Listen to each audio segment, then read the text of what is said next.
Welcome, everyone. Today, very special guest, HG Tudor, self-aware narcissist psychopath. He needs no introduction, but how are you today, HG? I'm very well, thank you, Jared. Thank you for inviting me on. My pleasure. We're all very eager to hear your insights here. The first thing I'd like to ask you, the first rule of narcissism. What is the first rule of narcissism? The first rule of narcissism is that all appliances must be kept under control and must be brought under control. So this is, if you will, it's a little bit like one of RoboCop's prime directives. So that within the narcissist, there is this operating system that essentially dictates that when the narcissist is dealing with people, either there is an interaction or a contemplated interaction, the narcissist is geared to bring that individual under control, and there are a variety of options, a variety of manipulations that are available for the narcissist to achieve that. And if there's a threat to control, to nullify that threat to control, and then to maintain control over this individual. Where you're dealing with an aware narcissist, which, as you know, aware narcissists are very rare. The aware narcissist knows that that's what they're seeking to do. The vast majority of narcissists are unaware. They do not know that they're seeking control. So if you like, this first law is programmed into their subconscious on their behalf. And it makes everything they do make sense. Like once you realize it's all about control and the position of how they feel in regard to you, that helps it all make sense. In a way, the approach of the narcissist is quite a simple one to grasp, which is everything, and triple underline everything, the narcissist does when it comes to other people is governed by the pursuit of the prime aims, chief of which, control, fuel, character traits, and then residual benefits. Those are the four aspects of it. And so, almost to be glib, if someone wants to say, why did the narcissist do this? The answer is because of the prime aims. Why did the narcissist do that? Because of the prime aims. And then you can expand on what that means in terms of, why did the narcissist shout at me? Well, you'll have threatened the narcissist's control in some way. Sometimes you're able to identify how that person did it. Sometimes it's less clear, but we can still say, you evidently threatened their need for control. Their narcissism obeyed the first law of narcissism, which was to bring you back under control. Your action ignited the heated fury of the narcissist, and so they shouted at you, and then you backed down, thus giving the narcissist the control that's sought. So there you are. Why did the narcissist shout at me? Because it was about the necessity of control. Why did the narcissist send me lots of text messages? To try and bring you under control by flattering you. So it always goes back to what that is. And it's interesting how often people fail to understand that message. It's understandable with people when they are caught up in the dynamic with the narcissist, Jared, because then their emotional thinking is clouding their process, that they're not relying on logic to the greatest degree. But for people perhaps observing externally, particularly in relation to famous people, and they're asking, why are they behaving this way? And it's been explained to them, well, this person's a narcissist. Therefore, time and time again, they still keep asking, yeah, but why did they do this? Why did they do that? Sometimes it just doesn't sink in. Now, I mean, I think a lot of people, they just have a hard time grasping that people may do these things out of malice and do these things to hurt others, and they just don't care. They really don't care. But what do you say to the people who struggle with that concept? Most people expect other human beings to be similar to themselves. And part of that is an evolutionary thing whereby it enables people to get along. So most people will operate with trust. So they expect other people to behave in a trusting way. Most people will tell the truth. Everybody lies to some degree, but most people operate on a truthful basis. So they expect the same of other people. Most people will exhibit some care of consideration for other human beings to varying degrees. And it's a real shock to the system to find out that that person lies, manipulates, doesn't have any emotional empathy for you because it runs contrary to how you behave and how you expect other people to behave around you. So it's a real jolt to the system. Because when you look at that narcissist, they've got 2 eyes, a nose and a mouth. They breathe the air. They go to the bathroom. They eat food. To all intents and purposes, they seem like you. And then you realize they're very different when it comes to the way that they function. All right. And it's like Dr. George Simon said, it's not that they don't see, they disagree. And it's not that they aren't aware, they just don't care. And I think that's been helpful for me to understand too. Okay, fair enough. And another thing I think that is helpful that you do is the common belief now, I think, amongst new professionals like Dr. Salerno is there's a spectrum of narcissism. And you have lesser, mid-range, greater, and then you being the ultra narcissist. Yes. But could you explain what those differences are for us? Certainly. So if we talk about narcissistic traits to start off with, there's a very wide spectrum because everybody will have some degree of narcissistic traits. So those are the traits of anger and envy and jealousy and infidelity and resentment and defiance and so forth. So everybody has those. That doesn't make you a narcissist. So someone who's empathic will have narcissistic traits. Someone who's normal will have narcissistic traits. Someone who is narcissistic but not a narcissist will have stronger narcissistic traits than the other 2 categories that I've just mentioned. So you have a scale, a spectrum with regard to the narcissistic traits. And for everybody who's not a narcissist, they will also have some degree of emotional empathy and empathic traits alongside those narcissistic traits. So if you think of the first spectrum, which is narcissistic traits, that runs from very few and very weak all the way through to lots of them and particularly strong. And then at the far end of that, you will get into the territory of the narcissist. And so if you imagine there's a dotted line on that spectrum, once you've crossed that, you are dealing now with narcissists. And that means certain considerations apply. Now, sometimes people think to themselves, when I talk about a lesser narcissist, it means they're less of a narcissist than a greater. That's not correct. They are all full-blooded, bona fide, dyed-in-the-wool narcissists. They're not more of a narcissist than another one. They're just different types. So within the type of narcissist, there is a spectrum which runs, as you've mentioned, lesser. And within that, there's lower lesser, middle lesser, upper lesser A, upper lesser B.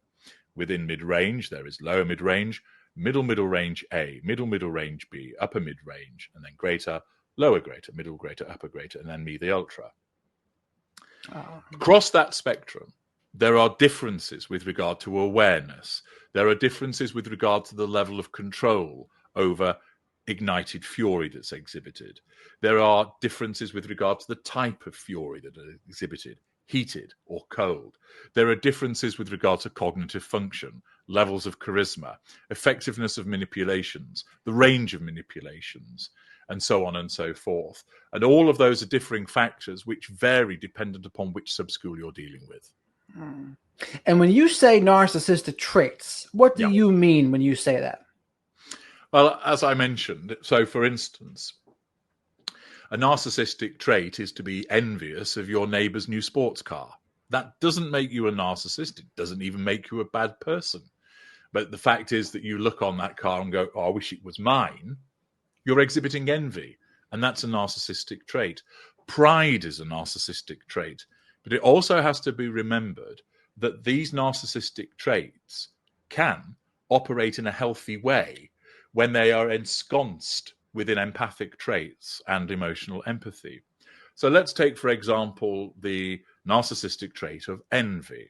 So envy is wanting something that somebody else has got.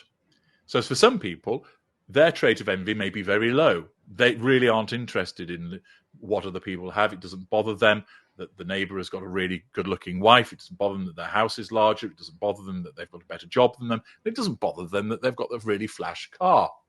But somebody else might go, oh, I wish I had a car like that, and just grumbles to himself about it. Nothing occurs.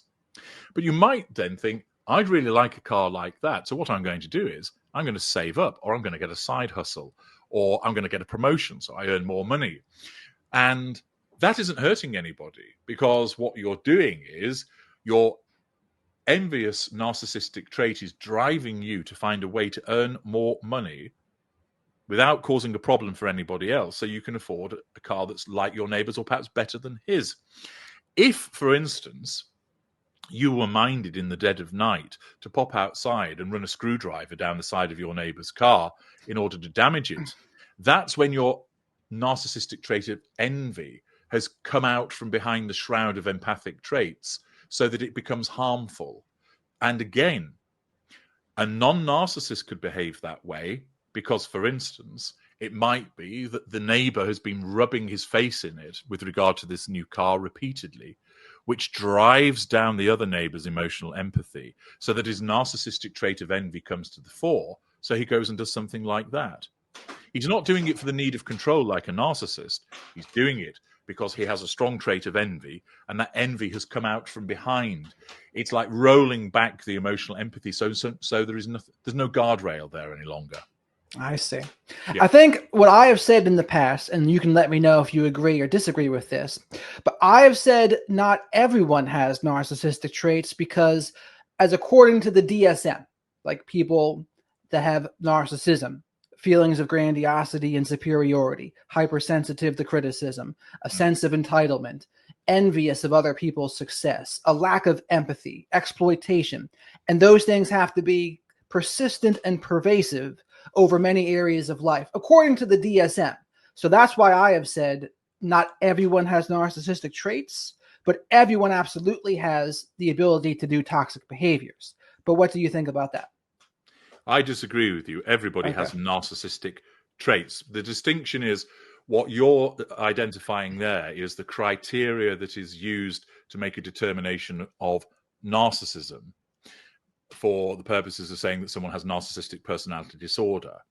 So when you're using it in that sense, you might say, well, that person doesn't have any delusions of grandeur, so that criteria is missing, or rather that criterion is missing. They don't have repeated thoughts of unparalleled success and unreasonable expectations of success. Therefore, that criterion is missing. When I talk about narcissistic traits, I don't mean the criterion that you've referenced. I basically mean traits such as pride and envy and argumentativeness and anger. And everybody has those to some degree. You have to, because if you didn't, for instance, selfishness is a narcissistic trait. If you didn't have some degree of selfishness, your home would be overrun with people that you were letting stay there, be eating all your food, using all of your utilities, all your money would be gone. You have to exhibit some selfishness in order for self-preservation. And where you are on that scale of selfishness will vary.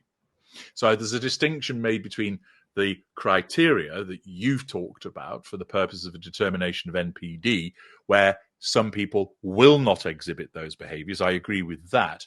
But when I talk about narcissistic traits, I'm not referring to those criteria. I'm referring to the traits of selfishness and pride and anger and argumentative. It's something else. I understand. That makes sense to me, and I can see it through when you say that. Yeah. And lately, you've been talking a lot about the Justin Baldoni, Blake Lively, Ryan Reynolds case. What are your thoughts on all of that mess? Well, it is a clusterfuck, but it provides me with plenty of material. It's certainly a pleasure to talk about different personalities than Meghan Markle.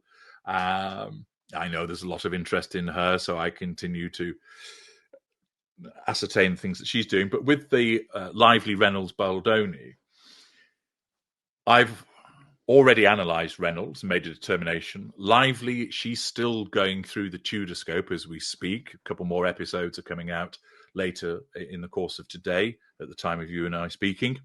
And what you have is a very interesting interaction, because on the one hand, you might say, right, Baldoni was accused of sexual harassment, and he's held himself out as the sort of, the man that's a feminist. He's got his man bun. He talks about, it's not women that need to make the changes to deal with toxicity, it's men that has to. And you might think, well, that could show considerable emotional empathy from Justin Baldoni, or is it all a front?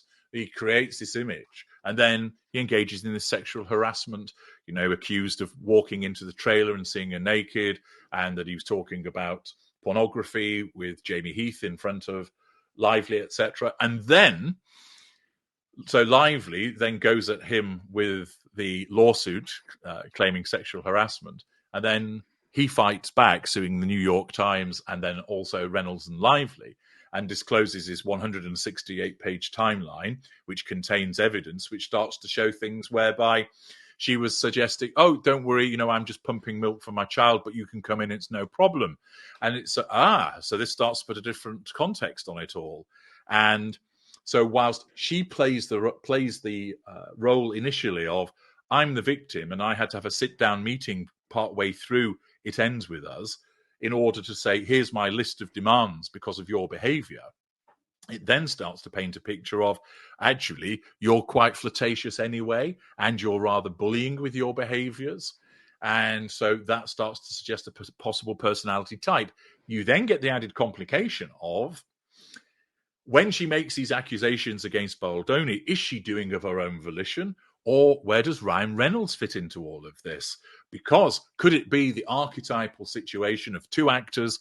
They get close together, they have physical scenes, they have to kiss, etc. They're flesh and blood, so they will generate a degree of attraction towards one another. Is it the case that Blake Lively is not getting the attention she wants off old Deadpool because he's too busy gadding over to the UK to watch Wrexham AFC?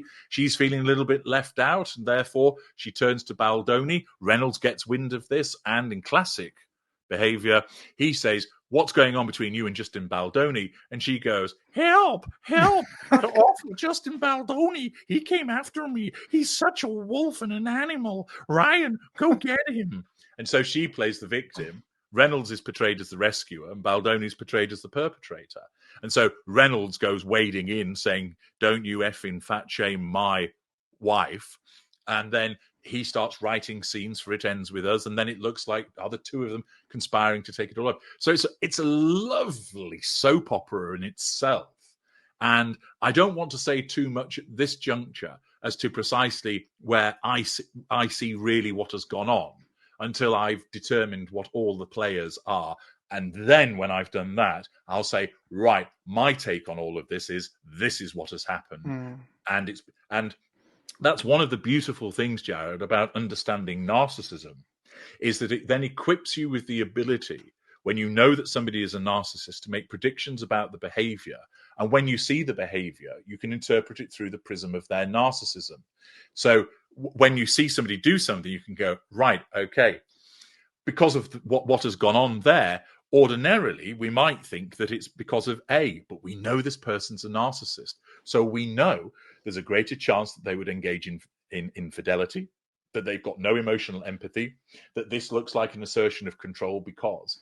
So it enables you, it's the key that unlocks it all. So you might look at a situation and go, well, I'm not really sure what's going on there.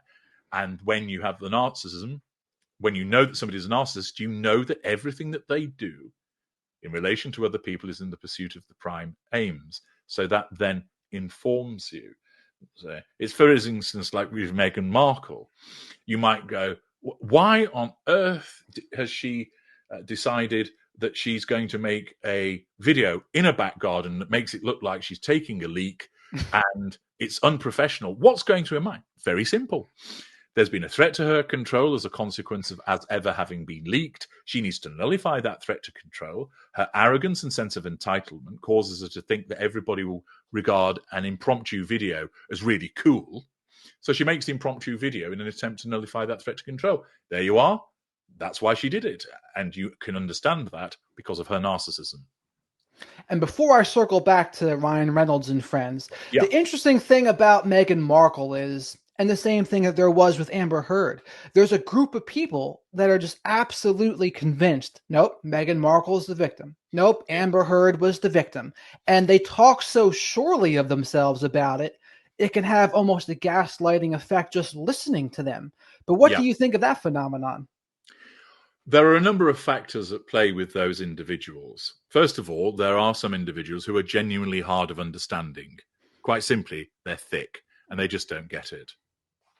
And they occupy a place in the world. You then have individuals who simply, and they're not narcissists, but they simply don't like to be told that they are wrong because it makes them feel uncomfortable. It makes them feel stupid.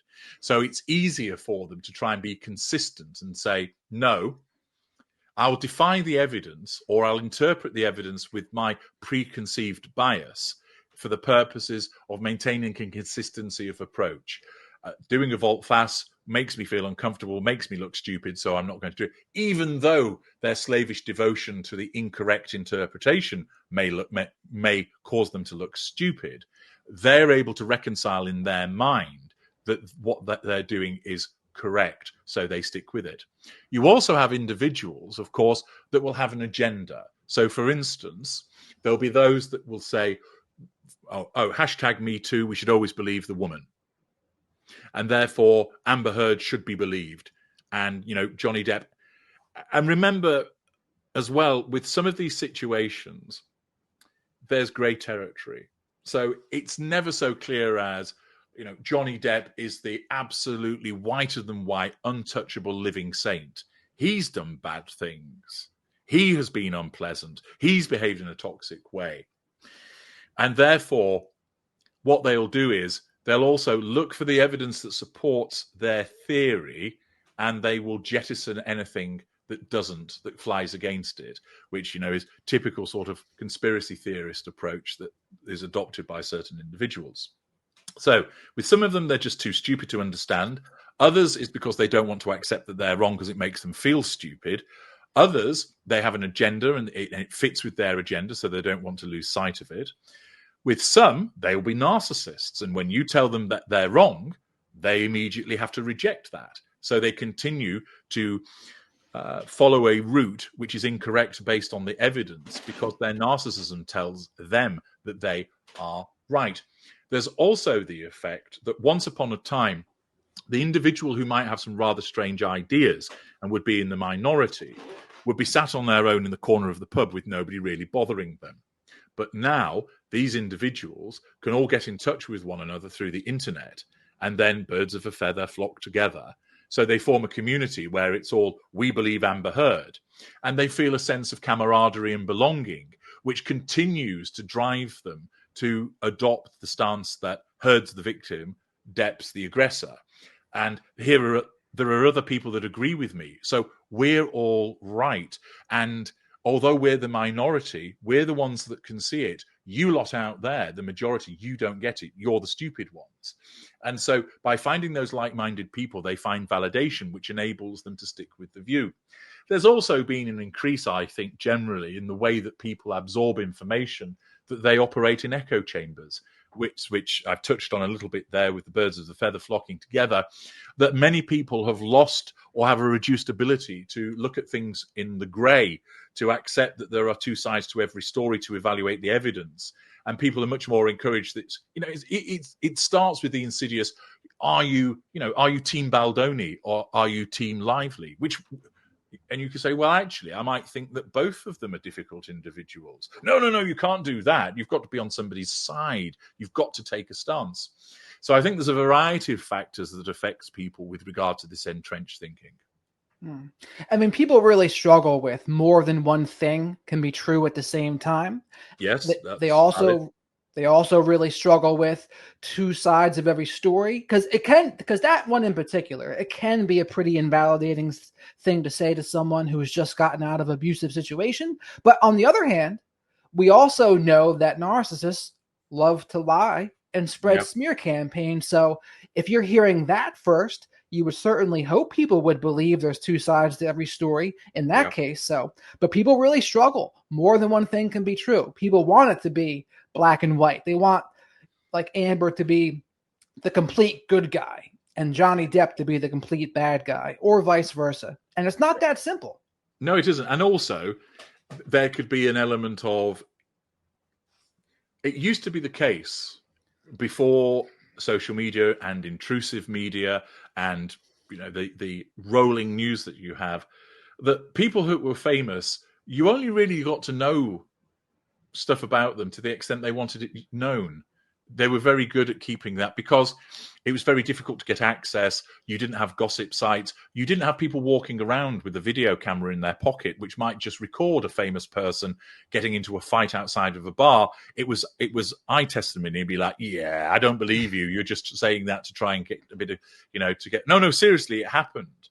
Whereas now, with the ability to gain greater access in that way, but also there are so many platforms, there are so many television channels, there are so many streamers. YouTube has come along and has really challenged the orthodoxy of conventional terrestrial television. So you're fighting all of the time to get noticed. And that means that for many famous people, they've got to give up more of themselves in order to keep themselves in the public eye, which means losing some of the mystery associated with them. And therefore, once upon a time, you would look to an individual and think, oh, yeah, he's my favorite pop star. And the fact that he's a raging alcoholic and beats up his wife never got out because he was so carefully managed. And there was no social media to get the bongo drums going about it. So you just always thought they were a really good person. Now you could form a view about somebody, and then there is this, oh my goodness me, these reports are coming out, and I now realize that they're an awful human being. But I don't really want to think that of this person that I've bought the records of and I've gone to see the movies of and so on and so forth. I don't want to admit that I've been let down. So again, there's that factor of thinking, no, I refuse to accept that they're like that. It's just gossip. And of course, one of the easiest things to do these days, because there is so much of it, is to actually, when you're faced with actual evidence, is just to play the old fake news. That's not true. That's created by AI. That's just been made up by a gossip site. So then it enables people to get that warm, prurient feeling of, my hero's intact, because all of this mudslinging I can just dismiss as AI-generated slop, and it's just people trying to get clicks, rather than thinking, actually, is that evidence viable? Is it credible? It does look like, actually, that this person isn't the nice person that I once thought that they were. People, in a way, have become intellectually lazy, a lot of people. It's easier just to keep on believing a view and dismiss stuff, even though that evidence is quite compelling. And I think we're in like a death rattle right now of celebrities and Hollywood, because the mystery is gone for so many of them. We're seeing so much about them. We know their political views now. We know what they think about many things. And in a lot of ways, it kind of ruins it. In a lot of ways, they were much better off with more mystery. But this is one of the things social media has done. Like, the mask is off of everybody. And people relate more to people on social media now, like people who are just influencers, for lack of a better word. Well, there's two problems. That the greater level of access has removed some of the mystery that would surround genuine stars, people who were brilliant actors and write great songs and can sing, and they're authors and all this type of stuff. And what it's done is it's created individuals who really don't have much talent, the old famous for being famous. So, oh, look at me, I've had 1,000 men go through me. Now I'm all over the internet. That's not a talent. That's just having an orifice. And so there are too many of those individuals who, as a consequence of, and many of them, of course, are narcissists, but many individuals who, many narcissists that got ahead actually had some talent with them as well, because you actually did have to have that. Because the other narcissists would go, well, I can't promote you unless you've got songs that you can sing, and you've got songs that you can write, or you've got a brilliant book that you've written, and you're a decent actor. I need a decent product to work with. Now it's a case of, right, there are so many platforms, and we've got these connections.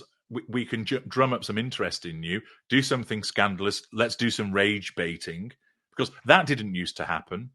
You might get some provocative headlines from time to time, but there are individuals that just make a career out of rage baiting, and so that gets the engagement, which means their stuff gets seen more than anybody else, and they make a living off the various payments from Facebook and from YouTube.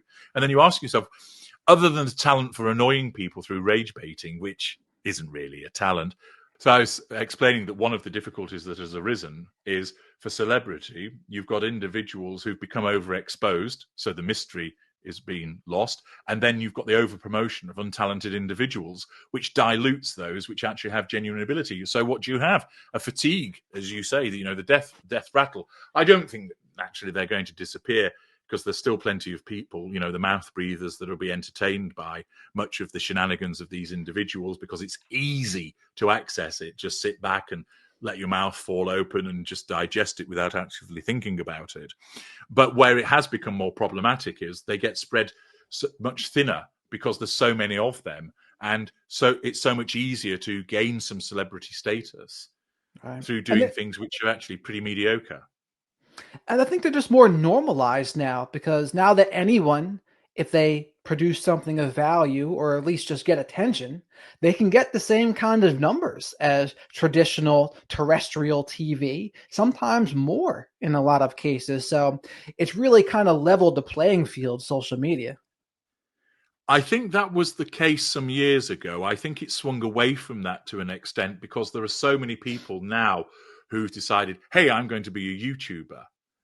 But when you look at it, for instance, the average amount of money that is made by YouTubers is $13,000 a year. You can't live on that, which demonstrates there are, and we can point to ones who are very successful. Okay, you can point to them very readily, but it means there are millions of people that have YouTube channels that just aren't watched, and they get nowhere. And so as a consequence of that, I mean, for instance, my channel's in the top 2%, and I haven't got 1 million subscribers, and I do rather well out of it, and I'm well known in the narcissism circles, and I'm well known in the what's called the Megxit community. But I'm not in the level of pop stars and so on and so forth. So it just shows that I'm in the top 2%, that there are so many people that are doing absolutely nothing, because there's so many people who've thought, hey, that's a good idea for a career, I'll go and do it. And you might have really good content, but the problem is, because you're holding up a match to the sun, you're trying to get noticed when there are millions upon millions upon millions of other people all doing the same things. So either you pay to play, so you spend a shitload on advertising, so then people get to notice you, or you're already established, like you're an established pop star, so you're known before you go on the channel. Take, for example, Cristiano Ronaldo. He racked up millions of subscribers in the drop of a hat. Why? Because he was already a world-famous footballer before he came onto the platform. Or if you were an early adopter, well, that ship has sailed a long time ago. And now you have to either get a bit of a break through what is, it might be that you do something that's picked up by mainstream media, so it gives it a bit of a boost. But for many people, they think, oh yeah, I'll have a career on YouTube or do Facebook and so forth. And it's a very crowded marketplace, and standing out, you'll see the ones that stand out. What you don't see are the hundreds upon thousands of individuals who don't get anywhere, because if the YouTube algorithm doesn't promote you, you're dead.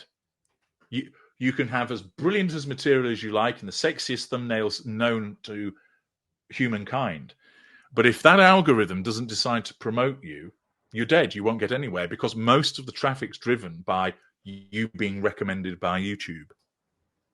And yeah, I mean, and this to me is going to be the future of what AI is going to look like. Us creators, we already see it, how much an algorithm can influence our lives, but it's what it's going to look like to me when artificial intelligence takes over more and more things. I think an algo is basically a form of artificial intelligence. And yeah, I think, and what do you think about this though? Do you think it's more the algorithm, or do you think it's people's attention that is promoting the algorithm to do certain things? it's a bit of a chicken and an egg scenario, isn't it? That it's in their interest to get you to try and stay for as long as possible, but that doesn't necessarily mean that you stay for as long as possible on one provider. It's like it's similar to Amazon with their strategy for selling books and ebooks.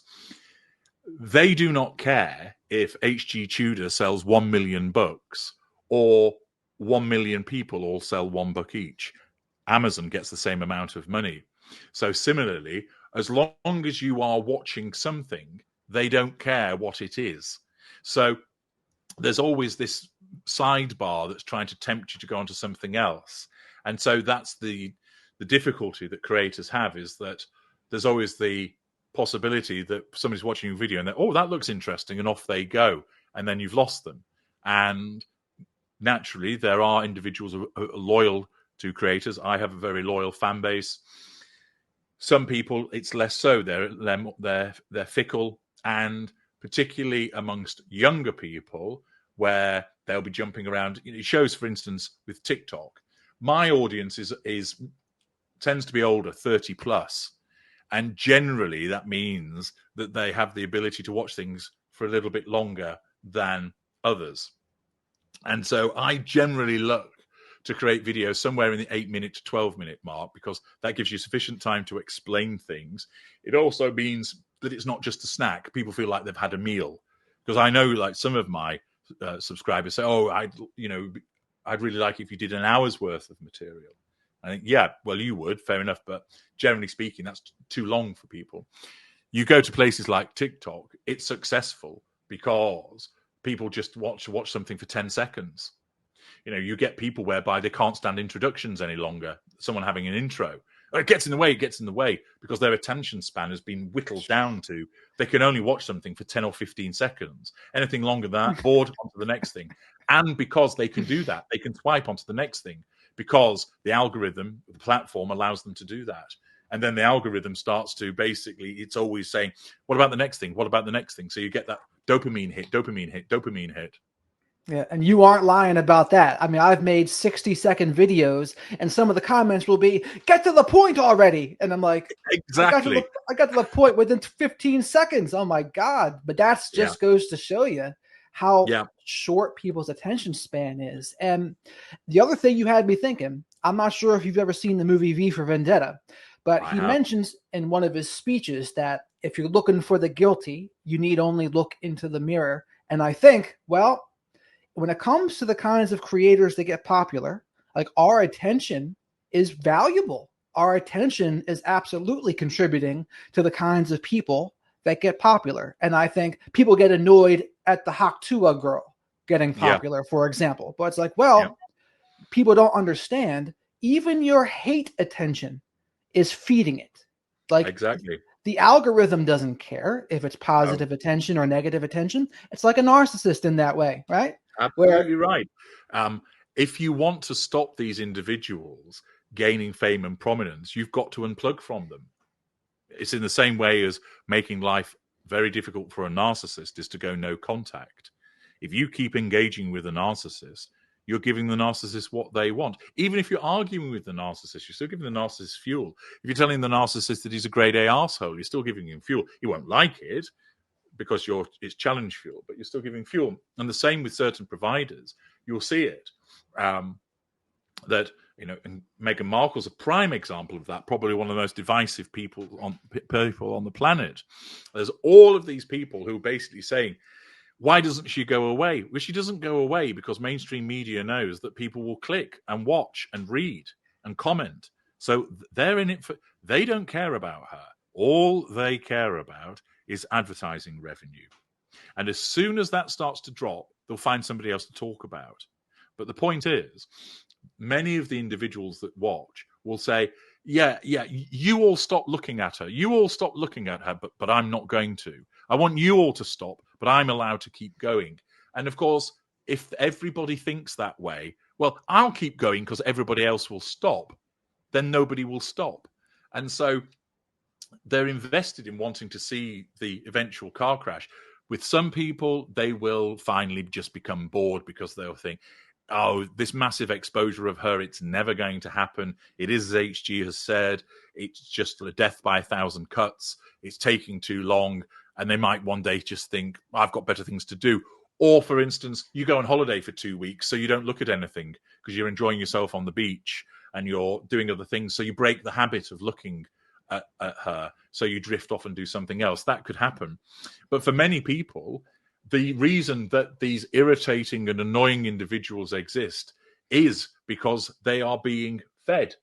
They continue to do it where they're narcissists because they need to be fed. And then the media recognizes, well, you're all, for instance, with that Bonnie Blue, so many people were expressing disgust.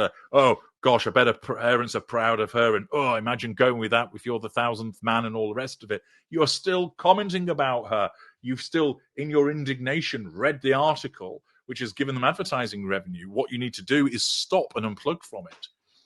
But people ultimately won't, not in sufficient numbers. But if people did, then the providers of this information would realize there's no point celebrating or promoting these people because there's no market for them.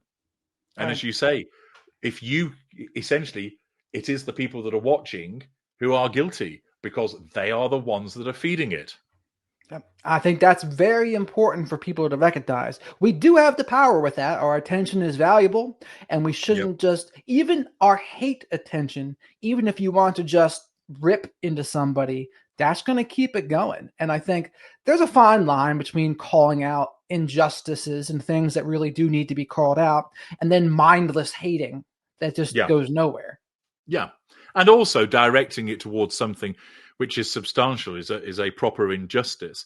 Getting yourself bent out of shape about a promiscuous woman, just ignore her. That's the easiest thing to do. The plight of children not being fed, that's something that you ought to get behind because that's an injustice that affects the world.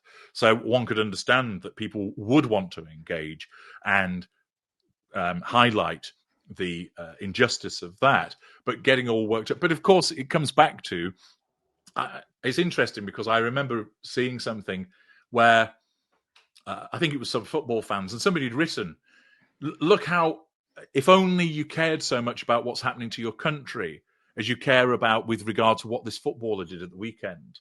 And it's almost this misplaced energy that occurs, that the things that really matter, people don't actually en masse do anything about it because it's too hard.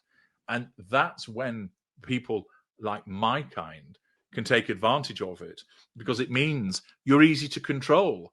It's the bread and circuses argument. People find it too difficult to probe things, find it too difficult to think outside of the box. They just want it. They want to be fed. Feed them a hate figure. It's like 1984 when they would all get together and rant and rave at the perceived enemy. Orwell was so right about all of the obsession with people staring into their screens and so forth.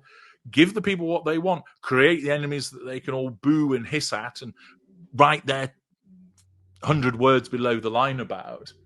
But if you stop doing it, the powers that be would stop feeding you that stuff, and you might then actually have time to address things that matter. But it plays into the ability of my kind, because it's all about the control, to use that as a means of controlling populaces. Yeah. Starving it of the attention is absolutely the way. Yeah, that's Have the you key. heard?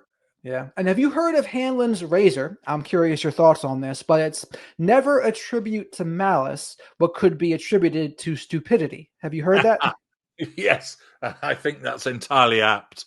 Very much the case. I do. And it is the case because there are actually far more stupid people on this planet than there are actually malicious individuals. And so many of the things that go wrong are just born out of sheer stupidity. There'll be some people who say unkindly that many of those people reside in Florida because of the concept of Florida man and Florida woman, isn't there? Which I think is very unfair, because I think Florida is a lovely state and I like going there. But there are, all around the world, a lot of stupid people that cause problems. And it's their stupidity. It's not malice, which again makes them rather malleable for the likes of manipulators to use their stupidity against them and as against other people, because they don't question things. This isn't to say that you spend every single day going, is that right? Does that make sense? You don't have to be, there isn't a conspiracy behind everything. Indeed, there are too many people that spend far too long doing that and see things which aren't there. But the actual just thinking things through. The simplest thing, for example, is take your news from a variety of different sources. So then you can get a mixture of views. That's not difficult to do. You've got this thing called the internet. So find some right-wing publications, find some left-wing publications, find some centrist ones. You don't need to read the whole thing. You can get bite-sized chunks from each, and then you can go, right, I've seen several different arguments. I'm now informed myself. I think it's this, rather than just going to the one that's easy. Challenge yourself a little bit. But that's, of Sure. course, most people don't, which, as I say, makes it easier for my kind to do what we do. Sure. And the problem with stupid people, it's like in the movie The Sixth Sense, they don't realize they're stupid. Similar to the lesser and some of the mid-range narcissists, they don't know. They don't know that they're that either. The greater ones may, and Yeah. do. It's an interesting argument as to which is the more dangerous, an individual that knows what they are and behaves that way, or one that doesn't have a clue. In some respects, you might argue that it's the one that doesn't have a clue, because they just blunder along, ensconced in their own ignorance, thinking they're doing the right thing whilst mayhem ensues. And they effectively act as flying monkeys for all of the people that are trying to pull the strings. And, we see that when Blake Lively calls her dragons, "Oh, I got my dragons, Taylor Swift here." And that's another one, people that you've mentioned before, is Taylor Swift and her narcissistic tendencies there. A lot of people wouldn't think that with her, but it's interesting that, and I agree with you, she does have it when you look into it. And that's something that you do a great job at, that, going into the backgrounds of a lot of these celebrity figures and pulling it apart and examining it.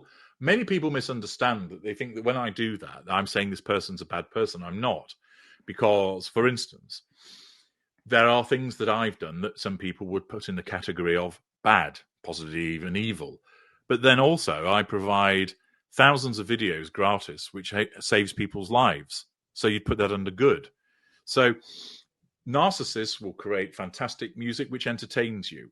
They will play sport that brings you joy and delight as they propel your team to win the championship. They will create devices which make your life easier. So narcissists all around will do things which benefit, whilst, of course, there'll always be casualties because they're narcissists. Just because of labeling somebody, it isn't the case of me saying they're good or bad. It's simply this is what they are. You can decide whether you think they're a good thing or a bad thing. That's your judgment. I'm just telling you what they are. And invariably with somebody like Taylor Swift, very successful songwriter and performer, got millions of fans around the globe, and you could still recognize what she is, and that doesn't prohibit you from enjoying her music.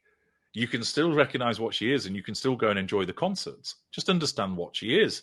You don't have to have a hissy fit and immediately go, "Oh, well, you've called her a narcissist. That's not fair." And no, it's right. I'm not saying I'm not saying that she's a bad thing, because to some she'll be a good thing, to others she'll be a bad thing. It depends on the interaction that you're having. But it's important for people to understand these things, because it helps them understand what's going on in their own personal lives, with famous examples which they can draw parallels with. Again, with Meghan Markle, so many people have contacted me and said, "I didn't know I was dealing with a narcissist until I watched your series about this one's wife. The light bulbs came on." That's part of one of the major reasons why I do it, because I'm using her as a tool to reach millions of people. So these analyses are done to cause people to understand, to inform, and for them to understand that our kind is prevalent all around and is pulling the strings. And that's why the world is the way that it is. Right. And the most fascinating part to me is the political blind spots people have, where people even understand narcissism, and we'll use both sides to not ruffle too many feathers, but so like Barack Obama, Donald Trump, Elon Musk, it's like everything they do is only by coincidence for their love of the country or something. It's like their narcissism is really what's driving their behavior, in my opinion. And it's a coincidence that if it helps anyone else.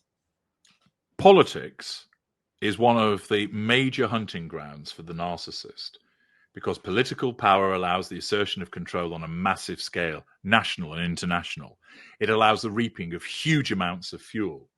It allows exposure to lots of different individuals for character trait acquisition, and it comes with a host of residual benefits, like making shitloads of money, contacts, access to networks, facade management, and so forth. It is one of the most attractive arenas. And because it attracts so many narcissists, it also means that in order to survive there, you generally have to be one. There are plenty of non-narcissists also, but they don't necessarily get to the top. And so It's just different kinds of narcissists that invariably occupy the position of president or prime minister or chief poobah, whatever the title may be. And many people, because of their political persuasions, if they don't like the incumbent, oh, yeah, he's definitely a narcissist. And when it's their guy that's saying, oh, no, he's really kind, he's not. He's a narcissist as well. But again, it's not a case of good thing, bad thing. That's what they are. If the way that they behave meets with your expectations and your political outlook, you will see them as an effective and good narcissist, and you are allowed to have that view. If they don't accord with your view, they are a bad narcissist. But the fact is, it should really be regarded in that situation as a neutral position. They are a narcissist in the same way as they've got blonde hair or they've got two legs. That's just what they are. How that pans out in relation to you depends upon your outlook and your level of involvement. You get involved with a narcissist personally, you sleep with one, they're in your family, you're likely to have a bad outcome. But if the only involvement with the narcissist is that you download their music and go and watch them in concert and you never meet them, you're not going to have a downside from that because you're at arm's length. So it's not as straightforward as just going, oh, narcissist, horrible. There's more to it than that. Right. And I think it's important for people to understand just because they're a narcissist doesn't mean they can't do good things. They can still do good things, but that doesn't negate the fact that they're still absolutely a narcissist. And it's the blind spots that are completely wild to me that people have right now, that even people who understand this stuff, no, he just loves the country, or no, that's not, that virtue signaling isn't this. It's like, you really can't see it. Like the motivated reasoning is that blinding, but they can't. Yeah, they can't. And you can try and explain it to people, but ultimately, if they won't grasp it, then they won't grasp it. So you don't waste your breath. You just give thanks to your own personal God that you understand. True enough, sir. And I think that's my one concern for the future as things move forward. Absolutely. Well, HG, it's been a pleasure speaking with you. Thank you very much for coming on the show. It's always a pleasure. Thank you for inviting me on. I've enjoyed talking with you. Me as well. You have a great rest of your day, sir. You too. Thank you.